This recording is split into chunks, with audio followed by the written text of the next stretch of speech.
The man's name is Joshua Joseph, 19 years old, TikToker, and the video he made about me has 2.3 million views. Hold on, I'm making this guy famous over here. I'm glad somebody at the Daily Wire decided to respond, though I wouldn't have recommended it. For those of you who are unaware, I posted a video back in February calling out Michael Knowles for the stance that consent to sex is consent to pregnancy. We are now in September, and Michael Knowles responded with a video entitled Michael Debunks Haters Confused Attack. Let's see if he's able to demonstrate how confused I am without calling me young, a child, or saying I'm 19. I don't know what I'm talking about. You've just said that when you consent to sex, you're acknowledging the possibility of becoming pregnant and consenting to that.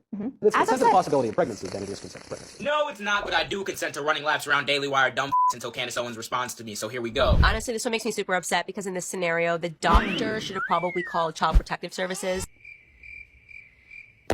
38 whole seconds. You couldn't make 38 whole seconds. Oh, brother, this guy stinks! C2 can play at the production game. I think this clip and people like Michael Knowles are a direct product of when we let intuition supersede critical thinking. Put a pause there. When we engage in scientific reasoning, that would be reasoning about eternal things. When we engage in philosophical wisdom, that's a type of reasoning. All of that is premised on, specifically, intuitive reasoning, because you need to establish certain premises to even engage in scientific inquiry. Intuitive reasoning is a prerequisite for any other kind of thinking, including so-called critical thinking that he's talking about. Level 1, let's run back the clip because I'm confident you didn't hear what I said. I think this clip and people like Michael Knowles are a direct product of when we let intuition supersede critical thinking. I said when we let intuition supersede critical thinking. Am I arguing that intuition is not important under any circumstances? Absolutely not. I believe that they both need to be used in tandem because it is not enough to just have a gut feeling about something that you believe to be correct. Once you challenge that assumption and see where the conclusion leads you, you get a better understanding of whatever you were trying to believe or talk about. My issue is when we let intuition supersede critical thinking, because many people, including you, will start with the intuition part and then not do any of the legwork to challenge your own assumptions. The reason why the original clip blew up is because people who think like you saw that and said, oh my god, he's owning this girl in this debate without critically thinking about what you're saying, which is exactly what I did. Even the most basic intuitive feelings, like the taking of another person's life being wrong,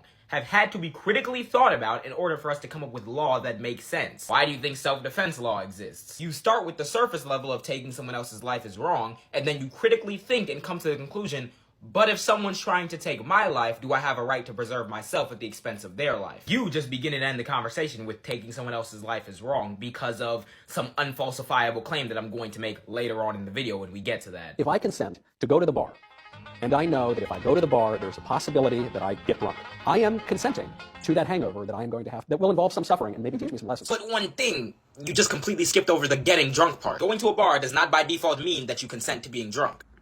Huh? Keep this. Apparently my original explanation makes no sense, so let's hear how he tells us that consenting to going to a bar by default means you're consenting to being drunk. Flaw in his vision here is that he's viewing consent as a purely rational fact rather than something that is influenced by emotion and concupiscence and appetite and temptation. So what he's missing here is a concept that Christians know very well, which is the idea of the near occasion of sin, such as in this case of going to the bar. If you know that you're prone to getting drunk and you choose to go to a bar on a Saturday night, late at night, you are beginning the process of consenting to get drunk. Oh my god. But let me just remind you, the original claim in the original video was this. If I consent to go to the bar, and I know that if I go to the bar, there's a possibility that I get drunk, I am consenting to that hangover that I am going to have that will involve some suffering and maybe teach me some lessons. My response is you skipped over the part where you need to get drunk first to consent to the hangover. And if you go to the bar and you don't get drunk, which is what a lot of people actually do, either because they're a designated driver, they don't even drink alcohol, but someone's having a birthday or a get-together that they can't miss, so they show up anyway. They do drink alcohol, they just don't want to drink alcohol at that time. And there's literally other things you can order at a bar besides alcohol, which shows that people can go to a bar and not drink alcohol. And you did not consent to getting drunk, thus you did not consent to the hangover. He then switches claim to because the idea of consent is informed by other things besides just rationality, and because of a religious concept that he believes entitled near occasion of sin, you are beginning the process of consenting to get drunk. This means less than nothing. Michael, you raised opposition to the claim that going to the bar does not by default mean you consent to being drunk. And your response is, because of what I believe personally that is non-falsifiable,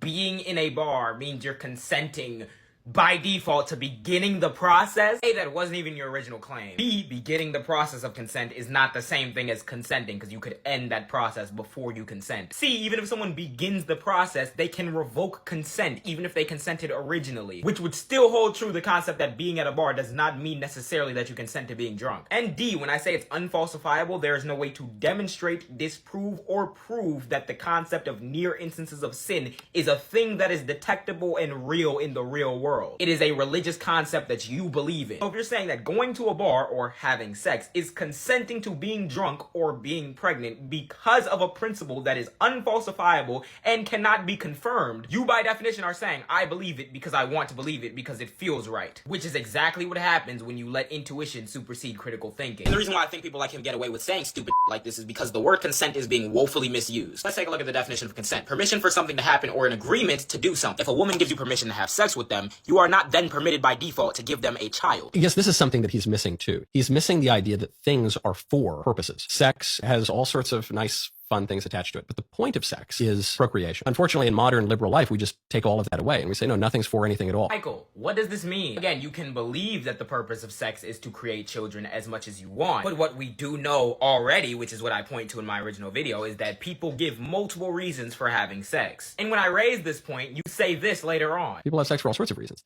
I'm saying philosophically, teleologically, there is a reason for which people have sex. You keep saying there is a reason, and the reason that you give is procreation. And I point out that people like you have assumed it's just for procreation, but it's actually for many other reasons. And then you say, nah, it's for many reasons, but teleologically, there's a reason for it. Which not only is a redundant sentence, because teleology is literally the idea that everything exists for a purpose, or everything is here for a reason. So the idea that the reason people have sex is because there's a reason for everything in existence is just an assumption. If you're arguing that the reason why people have sex is because the process of sex is built for procreation, no matter what value we want to assign to it, it'd be a damn shame if not just us, also animals, have sex for reasons outside of procreation. Different species of apes, which by the way humans also are, have been known to have sex even when pregnancy is impossible. Not only this, it has been found that different types of apes have sex patterns that are decoupled from female fertility. So if no matter what, it was just built for this one purpose,